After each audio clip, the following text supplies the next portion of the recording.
Assalamualaikum warahmatullahi wabarakatuh. Waalaikumsalam warahmatullahi wabarakatuh. Sebelumnya mohon maaf ya, ada beberapa pertanyaan setelah kami menyimak dari Kawan. ya.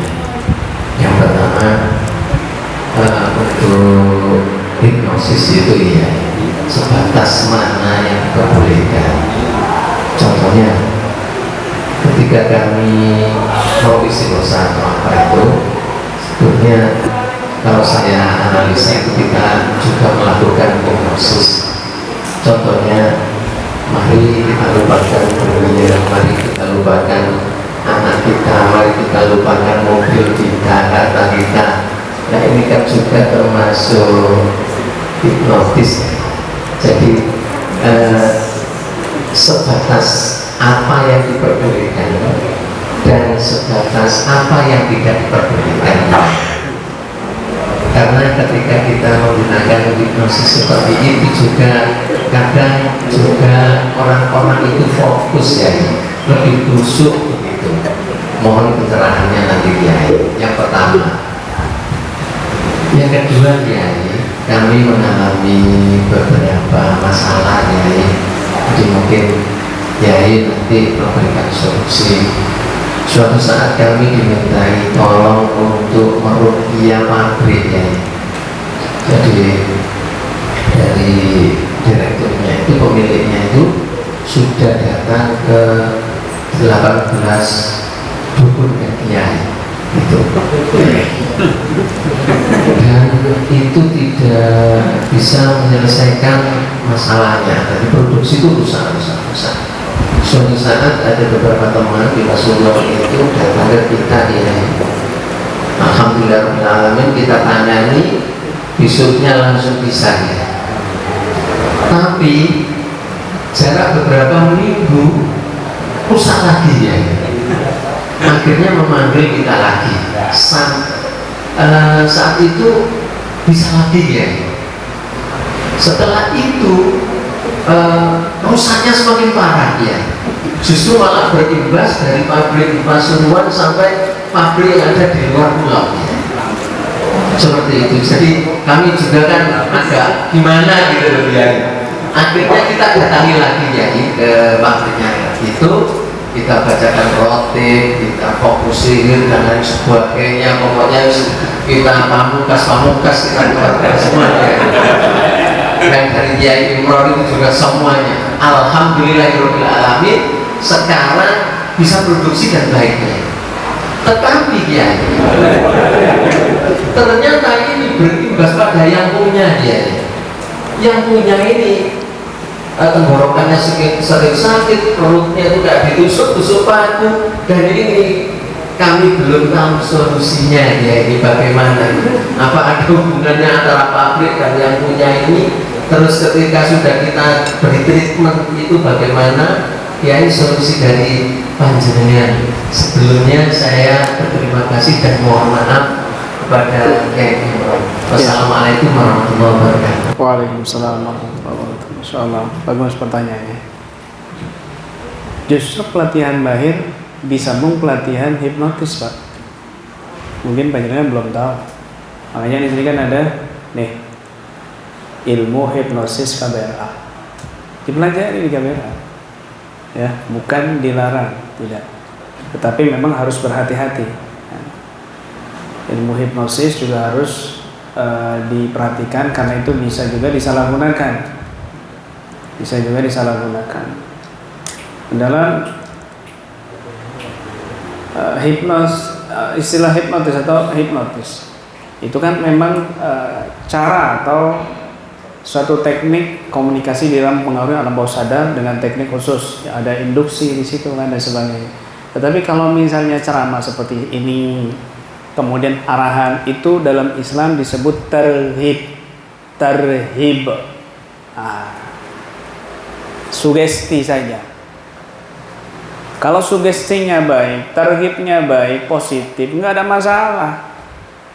Orang kalau jualan nggak ada terhib, nggak ada sugesti, nggak laku jualannya, kan begitu? Nggak laku. Ini barang siapa yang minum susu kerucil ini, maka insya Allah dia menjadi orang praktisi yang paling hebat. Murah meriah kan gitu. Murah meriah, silakan beli. Kiai Imron aja minum itu habis 1 botol misalnya gitu. Nah, ini juga tergib, sugesti. Dalam kehidupan manusia pasti ada, nggak mungkin nggak ada.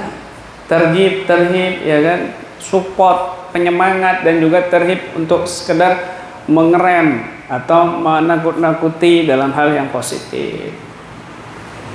Ya, bahkan rukun agama Islam yang ketiga itu juga sugesti. Al-ihsan an ta'budallaha ka'annaka tara fa in lam takun tara fa innahu yara. Al-ihsan itu agama ini ya, rukun agama ini yang ketiga ini. Rukun agama kan ada 3, ada rukun Islam, rukun iman, dan rukun ihsan. Ihsan itu hendaknya kamu beribadah kepada Allah, kamu ini melihat gitu. Ini kan juga sugesti. Ud'ullaha wa antum muqinuna bil ijabah, doalah kamu dengan perasaan seolah-olah Allah mengabulkan doa kamu.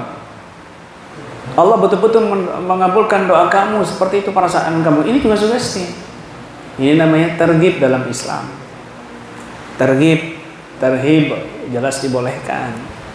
Nah, cuma ketika sudah ada teknik khusus di dalam ilmu hipno seperti menembus critical area dengan cara-cara tertentu seperti induksi, pada umumnya ilmu hipno ini juga ada bahayanya.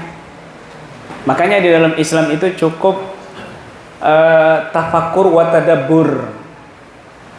Tafakur wa tadabbur tanpa memasuki lebih dalam dengan teknik-teknik yang diciptakan oleh barat tersebut.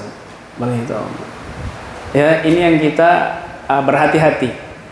Boleh seperti itu, boleh, tapi jangan bermain-main, bahaya. Bahaya. Nanti praktisinya cantik, muda, terus kamu hipno. Tidur dalam hitungan 1, 2, 3, tidur. Baik, dengarkan saya, baik Fitri dengarkan saya. Sejak saat ini dan seterusnya kamu menganggap diri saya adalah calon suami kamu. Dan nanti ketika kamu bangun dari tidur kamu, saya hitungkan 1, 2, 3, maka kamu segera pulang dan minta sama orang tua kamu untuk melamar saya dan menerima saya. Ketika nanti saya melamar ke kedua orang tua kamu, maka sudah pasti 100% kamu terimanya. Kalau paham, anggukkan kepala. Itu kan ketiga, 1, 2, 3, bangun. Wah, ini begini nih, bahaya ini. Ya, itu makanya ada yang mantau. Makanya ngerukyah itu saya larang sendiri, takutnya begini. Begitu loh. Makanya saya agak maju mundur mau ngajarin ilmu hipno ini. Ya, ada yang kecil-kecil ini bahaya, yang muda-muda ini. Udah ikutan mahir ini. Ya kan? Ada Firdaus itu bahaya. Ya, ada Imron lagi nih. Wah, ini masih muda, bahaya ini kan. Iya, ini portalnya sudah kebuka, gampang dihipno dia kan. Wah, itu. Masya Allah. Kemudian kasus yang kedua, kasus pabrik. Memang dulu juga pernah, di awal-awal itu sering sekali ya, pabrik arang, pabrik plastik, banyak waktu itu. Memang jin ini bisa juga dia bermain di benda-benda fisik ya, benda-benda fisik, motor, mobil itu bisa juga. Mobil bagus, belum pernah rusak, tiba-tiba mogok. Masya Allah. Ada ya jin yang seperti itu, mesin-mesin itu dirusak seperti itu ada.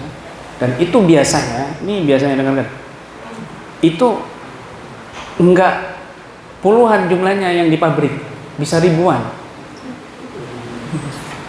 Mungkin minimal itu ya 1000 minimal, bisa ratusan ribu, bisa ribuan, itu yang saya paham waktu itu.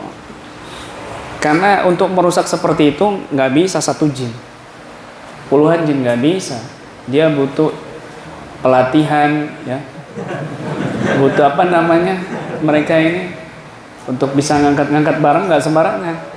Jin-jin khusus juga. Ya, jin-jin khusus itu. Ya, mungkin harus minum susu kurcil dulu atau gimana. Makanya kamu ketika nanganin sendirian atau berdua apalagi, terus musuh kamu ribuan, kamu nggak tahu jinnya, ya babak belur, kamu nggak tuntas-tuntas. Ngambil 1-2 selesai, masih ada berapa ribu itu. Kan begitu. Makanya ketika penanganan pabrik nggak bisa sedikit, harus banyak. Ya kan? Nggak mungkin bosnya ngamplopin dikit, kan begitu. Mau kamu pek sendiri. Ya, tim kamu biar bagi rata banyaknya, kan begitu. Jangan sendirian. Ini begini yang perlu disadari ya. Sekolahan juga begitu sama. Jangan sendirian, babak belur kamu. Pesantren, ya pabrik, apalagi yang karyawannya perempuan rata-rata, ini babak belur kamu. Ya, dan karakternya bermacam-macam juga perempuannya. Ada yang janda kembang, janda anak satu, kan macam-macam. Akhirnya kamu yang kesurupan, kan.